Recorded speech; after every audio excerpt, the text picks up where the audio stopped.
Ici, le but de cette modeste intervention, c'est surtout de dresser quelque part un constat, de vous rappeler que beaucoup, malheureusement, ont pratiqué et pratiquent, et je parle pour moi le premier, illa man rahimallah, une religion quelque part, un islam quelque part entre guillemets mécanique, un islam de halal ou haram, tout en oubliant awalan, premièrement, que l'islam, ce n'est pas que halal ou haram, licite ou illicite.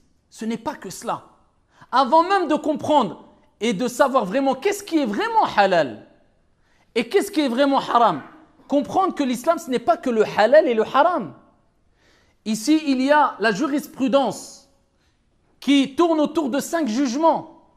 Et beaucoup de gens pensent qu'il n'y a que licite, illicite ou obligatoire, interdit. Faux, complètement faux. Vous savez qu'à l'époque des plus grands des savants, l'imam Shafi'i, l'imam Ahmad, l'imam Malik, avant qu'ils disent qu'une chose était haram, illicite, eh bien, il y avait réflexion et réflexion, prudence et prudence. Et ils avaient l'habitude de dire « Akrahu dhalik » « Utrukuh » je déteste cela. Délaissez cette chose par prudence et par crainte de dire quelquefois qu'une chose est haram alors qu'elle n'est pas haram. Il y a 5 jugements en islam. Il y a ce qui est wajib, ce qui est obligatoire. Et ça, on ne le renie pas aussi parce qu'il y a un deuxième excès, des gens qui, pour eux, ils ne veulent jamais entendre qu'une chose est obligatoire ou interdite. Il y a des obligations en islam. Il y a des interdits en islam. Il y a un cadre. Et pour avoir une harmonie tout au long de sa vie, il faut avoir un cadre. Il y a ce qui est obligatoire. Ce qui est obligatoire, celui qui le fait, eh bien, il est récompensé. Inch'Allah, il mérite une récompense divine. Celui qui le délaisse, il est pécheur. Il y a ce qui est haram, illicite. Celui qui délaisse ce qui est illicite, eh bien, il est récompensé. Inch'Allah, il mérite une récompense. Et celui qui fait une chose qui est illicite, il est pécheur. Donc ça, ce que je vous dis, c'est ce qui tourne autour de la jurisprudence islamique, c'est-à-dire le droit qu'on doit apprendre. Toute notre vie est faite de droit. La prière, le jeûne, comment faire du commerce, acheter, vendre, etc. C'est ça, c'est ces 5 jugements. Mais il n'y a pas que ce qui est obligatoire et interdit. Il y a quoi encore? Al-makrouh. C'est quoi le makrouh? Ce n'est pas ce qui est haram, c'est ce qui est déconseillé, détestable. C'est-à-dire que même si tu le fais, tu n'es pas pécheur. Et beaucoup de gens confondent le makrouh avec le haram. C'est-à-dire que quand ils entendent qu'une chose est makrouh, ils pensent que c'est haram. Ils se précipitent. Le prophète a interdit, mais dans les interdictions prophétiques, quelquefois ils indiquent, comme disent les savants, ils expliquent d'après d'autres textes, que ce n'est pas un interdit catégorique, mais c'est un interdit qui, d'après les autres textes, montre que c'est déconseillé, pas interdit catégoriquement. Donc il y a le makrouh. Donc à toi de savoir est-ce que c'est haram, makrouh, etc. Le makrouh, c'est si tu le délaisses, tu mérites une récompense. Mais si tu le fais, tu n'as pas de péché. Mais dans ilm al-tasawwuf, cette science de tasawwuf, c'est vivre aussi avec al-wara'. Les vrais soufis, vous savez c'est qui? C'est ceux qui vivent avec la crainte scrupuleuse. C'est-à-dire que même quand il y a le makrouh, s'ils peuvent le délaisser, ils le délaissent. Ça, c'est les vrais soufis. Il y a aussi ensuite le al-mustahab. C'est quoi le mustahab? As-sunnah, si tu veux.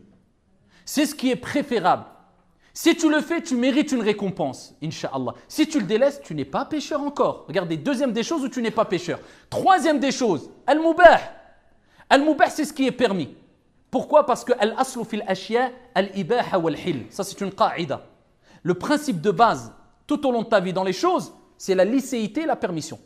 Tant qu'il n'y a pas une preuve du contraire. Donc les gens ils disent, le prophète n'a pas fait, je fais. Non, le principe de base, c'est la permission et la licéité. Tant qu'il n'y a pas une preuve qui montre son interdiction, son caractère, ici makrouh, détestable.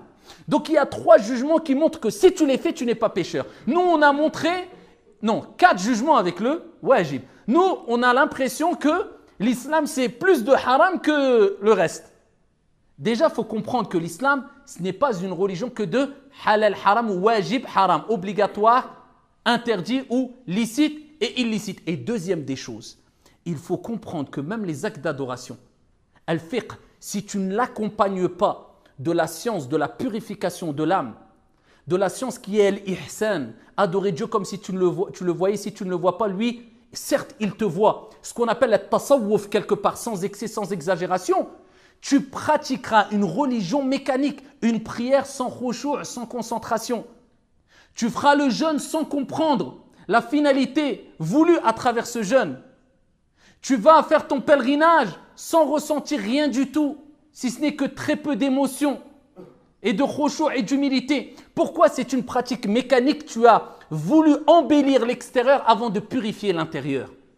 Et c'est pour cela qu'il faut s'éloigner, faire et craindre cette pratique mécanique et comprendre que l'islam, c'est une pratique extérieure et intérieure, et l'extérieur passe impérativement par l'intérieur sans rejeter l'extérieur. As-salah, c'est des pratiques, des actes d'adoration ici extérieurs. C'est des mouvements du corps, mais ces mouvements du corps seront accompagnés d'humilité, de crainte scrupuleuse, de khushu', que si tu as purifié l'intérieur, tu as purifié le cœur, et c'est ce qu'on a besoin aujourd'hui.